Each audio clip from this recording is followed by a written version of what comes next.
नमस्कार. शून्य प्रहरमध्ये आपल्या सगळ्यांचं स्वागत. मी प्रसाद काथे. आपल्या सोबत आहेत महाराष्ट्राचे माजी कृषी राज्यमंत्री, विद्यमान आमदार सदाभाऊ खोत. या आत्ताच्या मराठा आरक्षण आंदोलनाची दिशा धड आहे का, नेतृत्व नीट आहे का? एक आहे की मला त्याच मुद्द्यावरती याचं होतं आणि मग पवारांच्या लक्षामध्ये आलं की आता कुठंतरी हे सगळं आपल्या हातून जात आहे. ज्यावेळी एखादी गोष्ट हातातून निघायला गेली की पाताळ यंत्री माणसं कोणताही मार्ग स्वीकारायला लागतात. मराठा आरक्षणाच्या बाबतीमध्ये जर बोलायचं झालं, मी मगाशी म्हटलं की अण्णासाहेब पाटलांच्यापासून हे आंदोलन आहे. पवार साहेबांनी या 50-60 वर्षामध्ये मराठ्यांना काय दिलं, म्हणजे ह्याचा बी साकल्यानं विचार आता करावा लागेल. ज्यावेळी मराठा समाजाला आरक्षण देण्याची संधी होती 1992 साली त्यांच्या हातामध्ये, त्यावेळी त्यांनी मराठा समाजाला आरक्षण दिलं नाही. 4 वेळा ते मुख्यमंत्री झाले, परंतु मराठा समाजाला त्यांनी कोणत्याही पद्धतीचं आरक्षण किंवा मराठा समाज गावगाड्यातला वर येईल असं धोरण राबवलं नाही. आता या क्षणाला जे आंदोलन चाललेलं आहे त्याचं नेतृत्व योग्य मार्गानं ते आंदोलन नेत आहे का? कारण ज्या पद्धतीनं विद्यमान मराठा आरक्षणाचं नेतृत्व सांगतं की आम्ही इतक्या जागा पाडणार, अमक्यांच्याच पाडणार आणि हे ओबीसीतूनच आरक्षण पाहिजे वगैरे वगैरे वगैरे. एक आहे की मी एक गोष्ट आपल्याला स्पष्ट करतो. परत मला शरद जोशींच्याच वाक्याची आठवण येते की ज्याला ज्याच्यातलं समजत नाही तोच आपलं भलं करू शकतो, ज्याला समजतोय तो भलं करू शकत नाही. मराठा समाजामध्ये जन्माला आला नाही. मराठा समाजाबरोबर तो राहिला, वाढला, लहानाचा मोठा झाला, परंतु मराठा समाजाला मात्र त्यानं न्याय देण्याचं काम केलं. त्या माणसाचं नाव देवेंद्र फडणवीस आहे, हे आपल्याला घ्यावं लागेल. कारण 2019 साली पहिल्यांदा मराठा समाजाला त्या माणसानं आरक्षण दिलं. ते आरक्षण हायकोर्टात टिकवलं, सुप्रीम कोर्टामध्ये त्याला स्थगिती मिळाली नाही. पण तो माणूस बाजूला झाल्यानंतर मराठा समाजाचं आरक्षण टिकलं नाही, ते आरक्षण गेलं.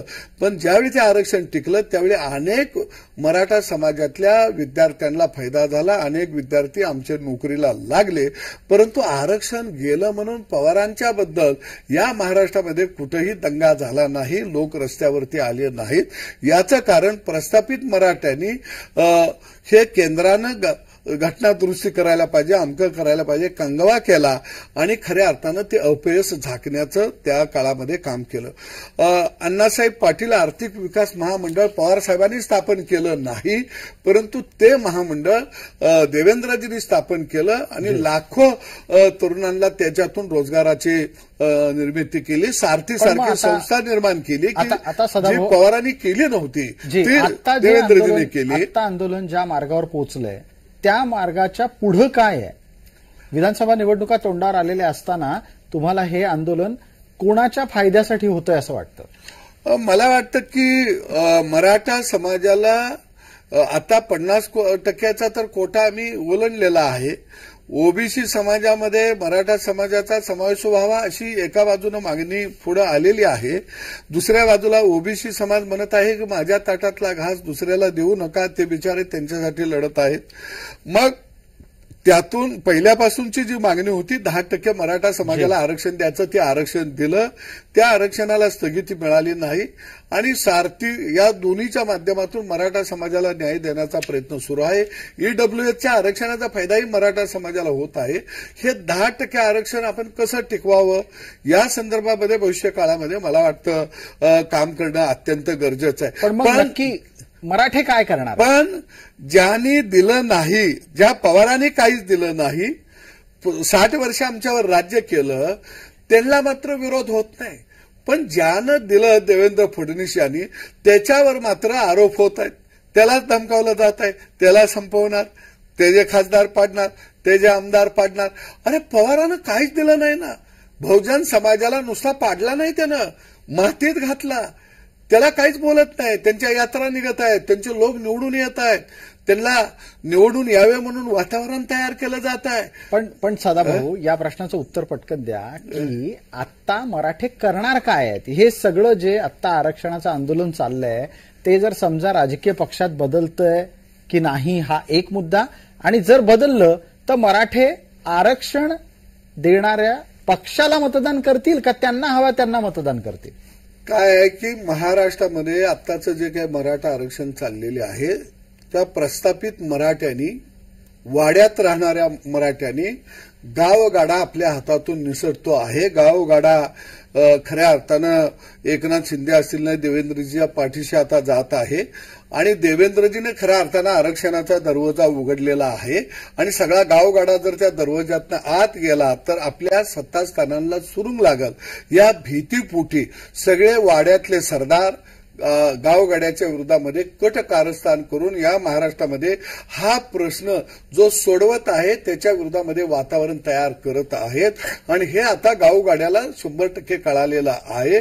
आणि म्हणून मी सुद्धा सुरुवातीला म्हटलं अरे मराठा समाजाला जर ओबीसीत घालायचं आहे, सगळे म्हणतात जरांगे पाटील साहेबांना आमचा पाठिंबा. मग मी नाना पाटोलेंना आवाहन करतो तुमच्या पक्षाच्या एका लेटर पॅडवरती लिहून द्या मराठा समाजाला ओबीसीमध्ये समावेश करायला आमच्या पक्षाचा पाठिंबा आहे. शरद पवार गटांचा मराठा समाजाला ओबीसीत समावेश करायला आमच्या पक्षाचा पाठिंबा आहे. उभाटानं तसं लिहून द्यावं की मराठा समाजाला ओबीसीमध्ये समावेश करायला आमच्या पक्षाचा पाठिंबा आहे. असं पत्र लिहायची हिंमत आहे का? जे खासदार महाविकास आघाडीचे निवडून आले, जरांगे साहेबांच्या जाऊन पायाला दर्शन घेतले त्यांनी, अरे एक लेटर पॅड लिहून द्या ना जरांगे साहेबांना की जरांगे साहेब तुमच्या आशीर्वादानं आम्ही खासदार झालो, मराठा समाजाला ओबीसीमध्ये समावेश करायला आमचा तुम्हाला पाठिंबा आहे, असं पत्र द्या. तसं पत्र का देत नसतील ते? देऊ शकत नाहीत हे पत्र. यांना माहित आहे देवेंद्र फडणवीसनं दिलेलं, एकनाथ शिंदेने दिलेलं आरक्षणच बरोबर आहे. त्यांनी सारथी संस्थेच्या माध्यमातून सोयी देत आहे हेच बरोबर आहे. ह्याच्यापेक्षा वेगळं होऊ शकत नाही हे यांना माहित आहे. पण हे बाहेर येऊन काय म्हणतात नुसतं आमचा पाठिंबा, आमचा पाठिंबा. म्हणजे एखाद्या देशाचं युद्ध चाललंय, एखादा देश म्हणतो का नाही आमचा पाठिंबा. अरे तिची राख व्हायला लागली या. तू घरात बसून कुठे पाठिंबा देतो? मैदानात जा ना. नुसता पाठिंबा कुठे देतो? लेटर पॅड दे ना लिहून. सदाभाऊ, या प्रश्नाचं उत्तर तुम्ही अजूनही देत नाही. या निवडणुकीत मराठे करणार काय आहेत? या निवडणुकीमध्ये गावगाड्यातला मराठा हा प्रस्थापित मराठ्यांच्या विरोधामध्ये बंड करून उठेल आणि निश्चितपणानं मी तुम्हाला खात्रीशीर सांगतो महायुतीच्या मागे उभा राहील. कारण शेतकऱ्यांच्या बाजूचं महायुतीनं अनेक निर्णय घेतलेले आहेत, गावगाड्याच्या बाजूचे निर्णय घेतलेले आहेत, प्रत्येक समाजाला सुरक्षित ठेवण्याचा निर्णय घेतलेला आहे, प्रत्येक समाजाच्या पाठीशी सरकार उभा राहिलेले आहे. कारण प्रत्येक समाज हा आमचं कुटुंब आहे, हे भावंड आहेत, हे गुन्ह्या गोविंदानं गावात राहिली पाहिजे ही भूमिका सरकारची आहे. परंतु ज्यांना सत्ता अवगत करायची आहे, सिंहासन अवगत करायचं आहे ते या महाराष्ट्रामध्ये आग लावत सुटलेले आहेत. आणि मी एक गोष्ट आवर्जून सांगतो की महाविकास आघाडीच्या सरकारच्या काळात का निघाले नाही तो आंदोलन मोर्चे? काय एवढं वातावरण तयार झालं नाही? 15 वर्ष सलग काँग्रेस आणि राष्ट्रवादीची सत्ता या महाराष्ट्रामध्ये होती. का बरं असं दूषित वातावरण तयार झालं नाही?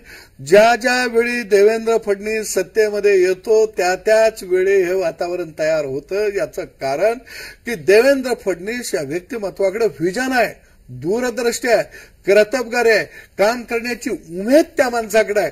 त्या माणसानं मराठा आरक्षण दिलं, त्या माणसानं सारथी संस्था दिली, त्या माणसानं किसान सन्मान योजना दिली, त्या माणसानं जलयुक्त शिवार दिलं, त्या माणसानं मुख्यमंत्री आरोग्य सहाय्यता विभाग या महाराष्ट्रामध्ये पहिल्यांदा सुरू केला. किडनीचा कॅन्सरचा पेशंटला लाखो रुपये दिलं. गोर गरीब दवाखान्यात सहज जायला लागला, त्याच्या डोळ्यातलं पाणी थांबवण्याचं काम त्यानं केलं. ही भीती आहे. पण सदाभाऊ, हे सगळं त्यांनी काम म्हणून केलं. अहो महाराष्ट्राला सांगितलं काय जातं देवेंद्र फडणवीस ब्राह्मण आहेत, त्या माणसानं जलयुक्त शिवार योजना आणली. तो माणूस गावागावात पळायला लागला, भेटायला लागला. प्रॉब्लेम कुठे झाला? जो शरद जोशींचा प्रॉब्लेम झाला. शरद जोशीला म्हणायचे ते अमेरिकेचा आयएसआयचे एजंट आहे, अमेरिकेचे एजंट आहे म्हणायचे शरद जोशीला. काय म्हणायचे? तर हे शेतकरी नेते होते, हे जाणता राजे होते. शरद जोशीचं नेतृत्व या कुणीच प्रस्थापितांनी मान्य केलं नाही. प्रस्थापित म्हणजे या महाराष्ट्रातली ही भांडगुळ आहेत. याने मान्य केलं नव्हतं. गावगाड्यानं सामान्य शेतकऱ्यानं मान्य केलं. तीच परिस्थिती देवेंद्रजीची झाली आहे. कारण देवेंद्रजी फडणवीस हे आडनाव आहे. त्याच्याऐवजी देवेंद्रजी पवार, देवेंद्रजी देशमुख, देवेंद्रजी पाटील, देवेंद्रजी काहीतरी अजून मोठं भोसले असे नावं असतं ना, मग म्हणले असते अय आमच्या नेत्याचा नाद करायचा नाही. आता फडणवीस या नावामुळं घोटाळा झाला आणि म्हणून या राज्यातले हे सगळे सुवेदार, सरदार, वाड्यातलं गडी, मगाच्यानं मी ती आडनावं घेत नाही, उद नको ती पुन्हा गडी माझ्या विरोधात जातील.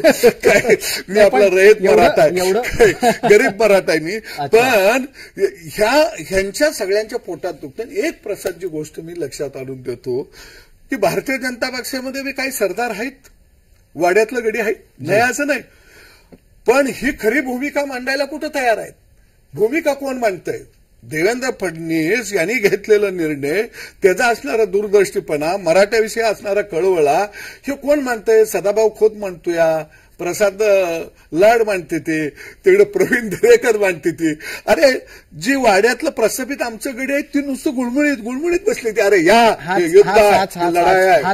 हाच कळीचा मुद्दा आहे. आता बघा, तुम्ही जे वाड्यातले प्रस्थापित म्हणालात त्याच्यात एक नाव मला हर्षवर्धन पाटील दिसतं, दुसरं नाव आपले सातारच्या भोसल्यांचं दिसतं.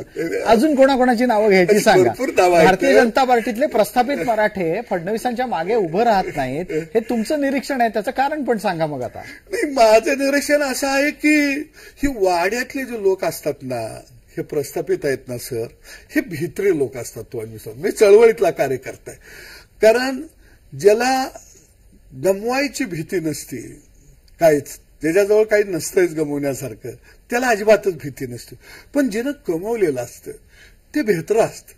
ते बिचारा त्याला मिठी मारून बसलेले असतं. ह्याला कुणी हात लावणे, ह्याच्याकडे कुणी बघून, सगळ्यांना ते चाप असतं, रामराम करतं. पण ज्याच्याजवळ काही नसतं ते दिलदारपणानं मैदानात उतरत असतं. अरे आमच्याजवळ आम्ही कमवलंच नाही, काहीतरी गमवायची आम्हाला भीती काय? जो चांगला माणूस काम करत आहे, जो लढत आहे, या राज्यातल्या जनतेसाठी लढत आहे, शेतकऱ्यासाठी लढत आहे, मायमाऊलीसाठी लढत आहे, तरुणासाठी लढत आहे, अशा माणसाच्या मागे का उभा राहू नये? की ज्या माणसाकडे विजन आहे. आणि मी अनेक वेळा सांगितलं की देवेंद्र फडणवीसकडे आहे काय? खरंच तो मोकळा आहे माणूस. ना त्याला कारखाना काढायचा आहे, ना सूतगिरण्या करायच्या आहेत, नाही त्याला बँका ताब्यात घ्यायच्या आहेत, काही त्याला करायचं नाही. ना त्याला भूखंड गिळायचा आहे, ना त्याला काय ट्रस्ट काढून दवाखाना, मेडिकल कॉलेज काढायचे नाहीत. त्याला सदाभाऊ समाजासाठी काम करायचं. सगळ्यात जास्त हेच दुखणं आहे का की फडणवीसांचा ना कारखाना आहे, ना शाळा आहे, ना भूखंड आहे, ते सापडतच नाहीत कुठं? नाही, मुळामध्ये पवारांना माहित आहे की एकमेव माणूस चितपट महाराष्ट्राच्या राजकारणामध्ये कोण आपल्याला करू शकला तर त्याचं नाव देवेंद्रजी आहे. आणि ही पवारांनी बरोबर ओळखलं. त्यांनी बऱ्याच वेळा त्यांच्या पोटातलं ओटावरती आलं. ज्यावेळी उदयन महाराजांनी पगडी ह्यांना घातली, मोदी साहेबांना नाशिकला घातली, त्यावेळी राजा कवापासून पगड्या पेशव्यांना घालायला लागले. लक्षात त्याचं मळमळ बाहेर पडलेली होती ती. म्हणजे खऱ्या अर्थानं खरे जातीयवादी कोण असेल या महाराष्ट्रामध्ये तर पवार साहेबच आहेत. आणि म्हणून निश्चितपणानं मी अनेक आंदोलन केले, मार खाल्ला, येरवडा जेलमध्ये गेलो, कळवा जेलमध्ये गेलो. पण आंदोलन करत असताना आम्हाला माहीत असायचं की नेमकं आपण कुठंपर्यंत जायचं आहे, आपल्याला किती मिळेल, किती मिळाल्यानंतर कुठं थांबायचं. आज सरकार मराठा समाजाबाबतीत चर्चा करायला तयार आहे. एका बाजूला 10% आरक्षण दिलेलं आहे, दुसऱ्या बाजूला ओबीसीचे दाखले काढायचं काम गतीनं सुरू आहे, शोध मोहीम गतीनं सुरू आहे. अजून काय असेल तर सरकारनं चर्चेचे दरवाजे उघडलेले आहेत. कोणतंही आंदोलन कधी ताणलं जातं ज्यावेळी ज्याच्या विरोधामध्ये आपण आंदोलन करतो ते बोलायला तयार नसतात, दार उघडायला तयार नसतात, त्यावेळी ते आंदोलन ताणलं जातं. आज सरकार तुमच्याजवळ येतंय, बसतंय, बोलतंय, तरी तुम्ही तो लबर ताणत आहे. मला एका प्रश्नाचं उत्तर द्या. आता मी जेव्हा सदाभाऊंशी बोलतो तेव्हा सदाभाऊ एक अत्यंत सुसंस्कृत पद्धतीनं संवाद करताना मला दिसतात. ते मी तुमच्यापेक्षा वयाने खूप लहान आहे, पण तुम्ही बोलत असताना एक विशिष्ट आदर बाळगता आणि आप बाळगून समोरच्याशी बोलता. दुर्दैवानं आत्ताच्या घडीला जे मराठा आरक्षणाचं तुमचं नेतृत्व आहे, ज्याला आता समाजाचं नेतृत्व म्हणून प्रस्थापित केलं जात आहे, त्यांची भाषा बघा, त्यांची राज्यातल्या वरिष्ठ नेत्यांविषयी बोलण्याची भाषा बघा. समाजाला ह्यांनी फरक नाही पडत का? मराठ्यांना वाईट नाही वाटत की आपला नेता असा या भाषेमध्ये बोलतो? मी एकंदरीत अलीकडची आंदोलनाची सगळी जर भाषा बघितली तर हे आंदोलन मराठा समाजाला न्याय द्यासाठी उभा राहिलेलं आहे का देवेंद्र फडणवीसांना सत्तेवरनं आणि राजकारणातनं घालवण्यासाठी उभा राहिलेला आहे, असंही चित्र एका बाजूला निर्माण झालेलं आहे. दुसऱ्या बाजूला महाविकास आघाडी सरकार ही आतून पुशअप करत होते सगळे, पण आता जसं त्यांच्या अंगावर यायला लागलं तसं आता ते पळ काढायला लागलेले आहेत.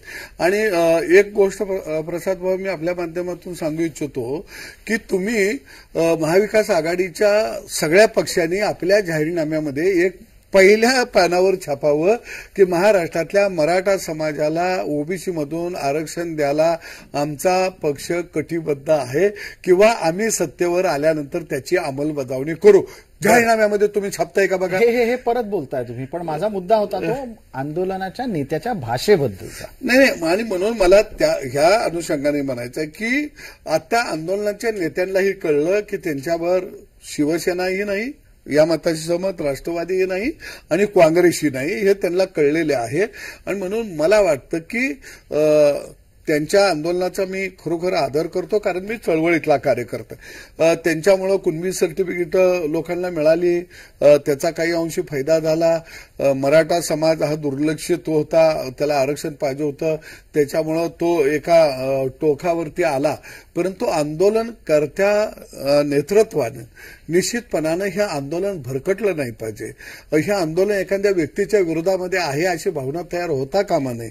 अशा पद्धतीची दक्षता घ्यायची असती, परंतु निश्चितपणानं या आंदोलनामध्ये मात्र तशी घेतली गेली नाही.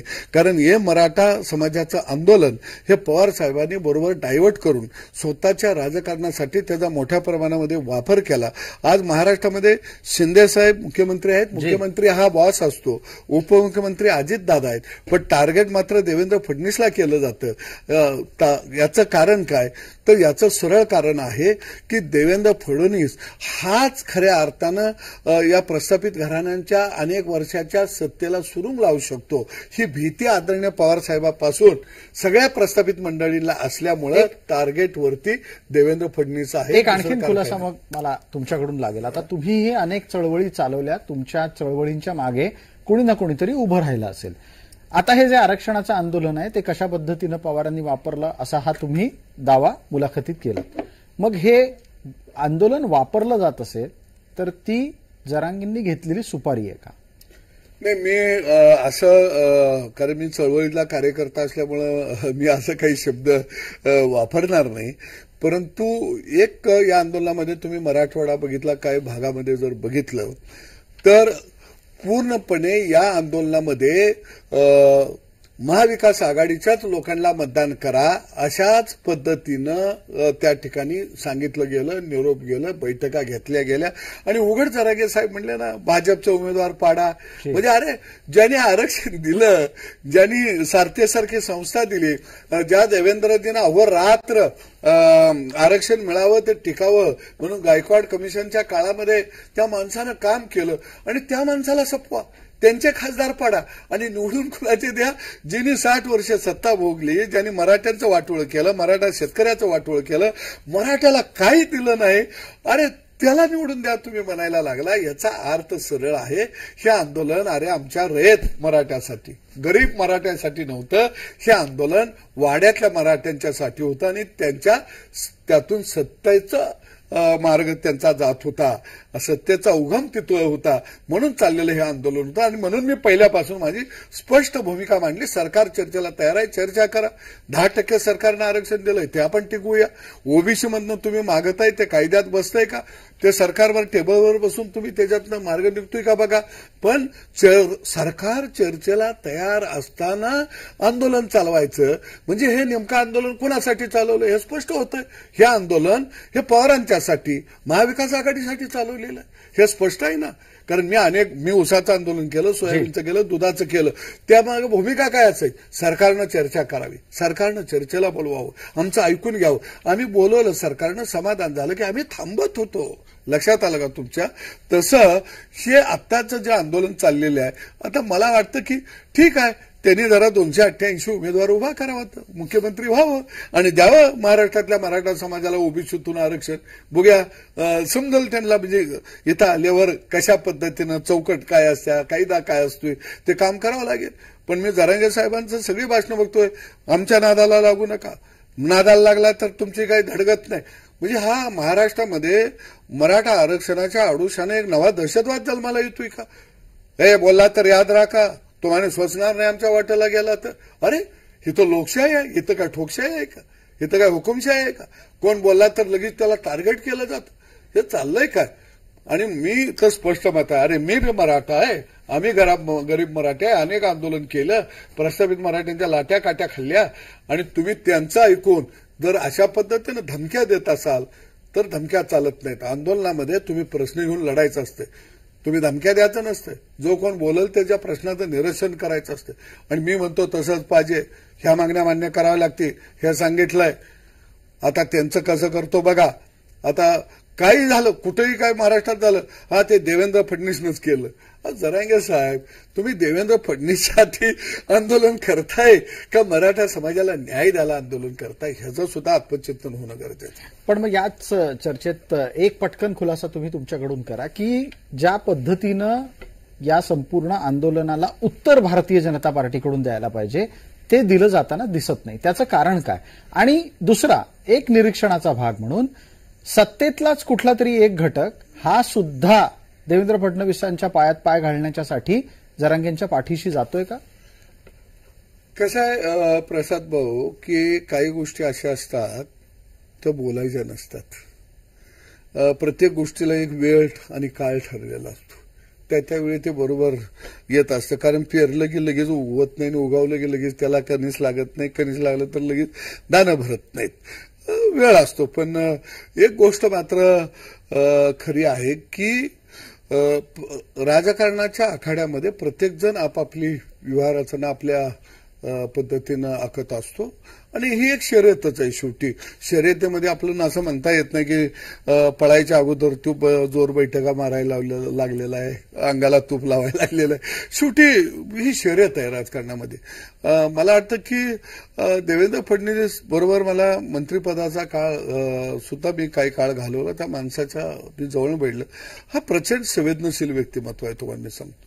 त्याने एखादा शब्द दिला आणि तो जर पाळायला जरी मागं पुढे झाला तरी त्या माणसाचा त्याला असा आपल्याकडे गावगाड्यात झुरणी म्हणतो तसा तो माणूस हरण काळजी माणूस आहे की त्याला वाटत असतं आपण शब्द दिलेला आहे. आणि एक एवढ्या कमी वयामध्ये परिपक्वपणा, ज्याला आपण काही एखाद्या लहान मुलाला 15-16 वर्षाचा म्हणतो ना की याला 50-60 वर्षाचं बौद्धिकता आलेली आहे किंवा 50-60 वर्षाच्या म्हातारा माणसासारखं बोलायला लागलेले, की राजकारणामध्ये खटं ठोंबरं त्या माणसानं प्रचंड खाल्ली.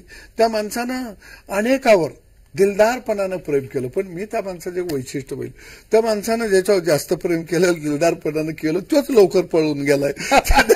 त्याच लवकर त्या माणसाला असं का व्हावं? फडणवीसांनी ज्यांच्यावर प्रेम केलं तीच माणसं त्यांच्यापासून पळून गेली. कारण असं आहे की तो माणूस फार सडळ हाती आहे, की तो माणूस असा डावपीचे माणूस नाहीये. तो आलं की त्या माणसात होत असेल तर काम करायचं, नसेल तर नाही करायचं. ते होतंय म्हणून त्याला झुलवत ठेवायचं नाही, कुणाला जाणीवपूर्वक अडचणीत आणायचं नाही. आपल्याला मदत करता येत असेल तर निश्चितपणानं त्या माणसाला मदत करायची. असं अनेक पैलू आहेत त्या माणसाकडं. 2-2 दिवस जागून काम करण्याची त्या माणसाकडं खऱ्या अर्थानं ताकद. आणि तळातल्या माणसाविषयी त्या माणसाला खरंच कळकळ आहे. ज्यावेळी धान्य महाराष्ट्रामध्ये 1900 आपलं आता 18-19 मध्ये ठेवायला जागा नव्हता, त्यावेळी त्या माणसानं घरात धान्य ठेवा आणि क्विंटलला 1000 रुपये माझ्याकडे घेऊन जावा. त्या म्हणजे प्रचंड काम केलं. त्या माणसाच्या लक्षात आलं की मोठ्या पाणी योजना व्हायला वेळ लागतोय, तर हाही पाणी आपण अडवलं पाहिजे, पण आपल्याकडे भांडी नाहीत. अक्षरशः जलयुक्त शिवारमध्ये तो माणूस वड्या नाल्यानं पळत राहिला. नाना पाटेकर सारखी, मकरंद सारखी सिने कलाकार हे खऱ्या अर्थानं त्या काळामध्ये पुढे आली. फार मोठं काम त्या काळामध्ये त्या माणसानं केलं. ऊस उत्पादकाला साखरेचा दर आधारभूत किंमत त्या ठिकाणी बांधून दिली. इथेनॉलचं धोरण सरकारला ठरवायला लागलं. म्हणजे बारीक बारीक गोष्टीत तो माणूस ऐकून घ्यायचा. विद्यार्थ्यांचा एमपीसीचं वय मर्यादा वाढवायची होती. आम्ही विद्यार्थ्यांना घेऊन आलो. त्यावेळी मेटे साहेब लगेच वय मर्यादा त्या माणसानं वाढवली. म्हणजे प्रचंड संवेदनशील माणूस आहे तो, तुम्हाला खरं सांगतो. आणि निरपेक्ष भावनेतून तो माणूस काम करतो. आणि त्याला खरंच मी जवळ बघितलं की आपल्याला काहीतरी पाहिजे, उभा राहावं, आपल्या लोकांच्याकडं काहीतरी कारखाना अमुक तमुक यावं, त्याच्यासाठी पैसा तिजोरीतला लुटावा. खरंच ही भावना त्या माणसाची अजिबात नाही. सामान्य माणसाला काय देता येईल. तुम्हाला पुढे येत्या निवडणुकीतलं भविष्य काय वाटतंय त्यांचं?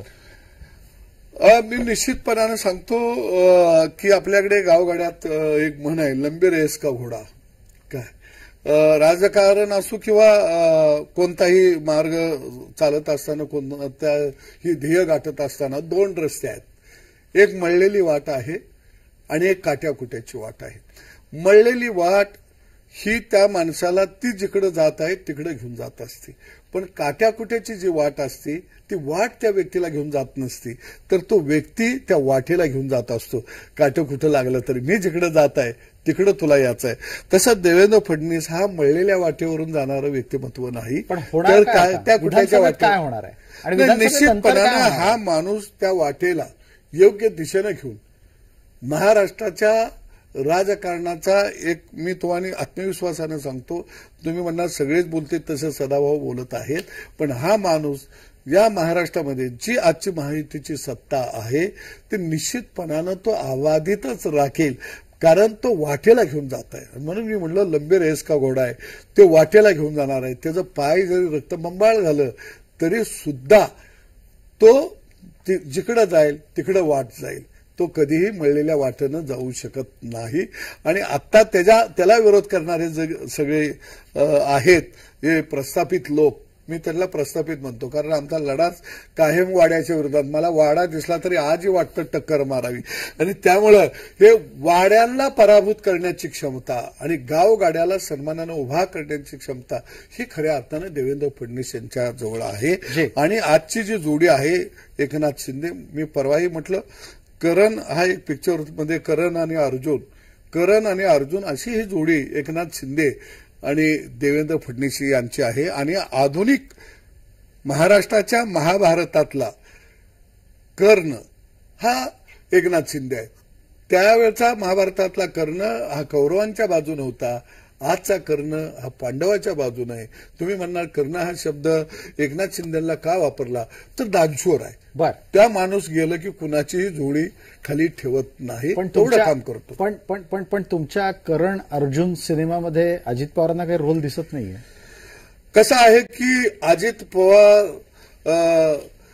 हे अलीकडच्या काळामध्ये महायुतीमध्ये आले, पण आम्ही विस्थापितांचे नेते असल्यामुळं काय आमची पंगत ही जरा थोडी वेगळी आहे, त्यांची पंगत थोडी वेगळी आहे. कारण लोक म्हणतात ताकाला जायचं मोगा काच दडवायचा. आम्ही काही मोगा दडवणार नाही बाबा. आम्ही विस्थापितांच्या बाजूनं आहे.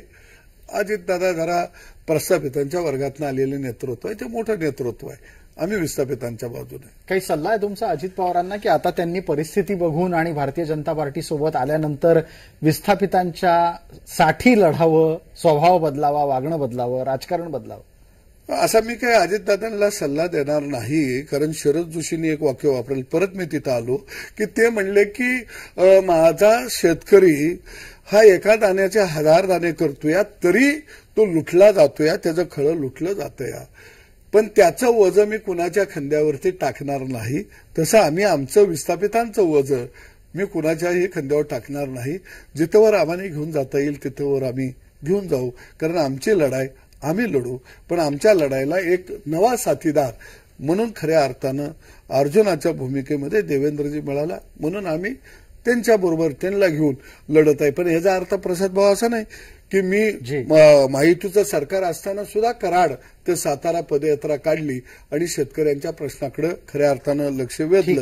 आणि म्हणून निश्चितपणानं अनेक योजना आता लाडकी बहीण ही योजनेवर सुद्धा टीका टिप्पणी व्हायला लागलेल्या, पण मी माझी मांडणी 1 मिनिट तुमचा वेळ घेतो, वेगळी आहे त्याच्यामध्ये की आज माझ्या शेतकऱ्याला वर्षाला 12,000 रुपये त्याच्या खात्यावरती जमा होत आहेत. माझी माई माऊली शेतामध्ये काबाड कष्ट करते, तिचा हात शेणामुतामध्ये आहे, तिला जर वर्षाला 18,000 येत असतील, माझ्या आईला जर 18,000 येत असतील, हे 36,000 झालं, माझ्या बाचं 12,000, हे 48,000 झालं. जर 50,000 आमच्या घरात येत असतील तर 2 लाख 3 लाख रुपये पगार घेणारांनी किंवा वेगवेगळ्या संस्था तिथं पद भोगणारांनी माझ्या घरात येते म्हणून पोटात दुखायचं कारण नाही. आणि म्हणून निश्चित माझी माय माऊली सुद्धा यावेळी पदूर खाऊन महायुतीच्या बाजूनं उभा राहिलेली आपल्याला दिसेल. पदूर खोचून आमच्या गावाला म्हणते पदूर खोचलाय आता.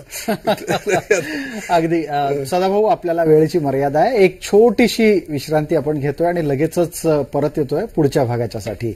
तर सदाभाऊ खोत यांच्याबरोबर या चर्चेचा पुढचा भाग लगेचच परत येतोय. आपण पहा फक्त जय महाराष्ट्र.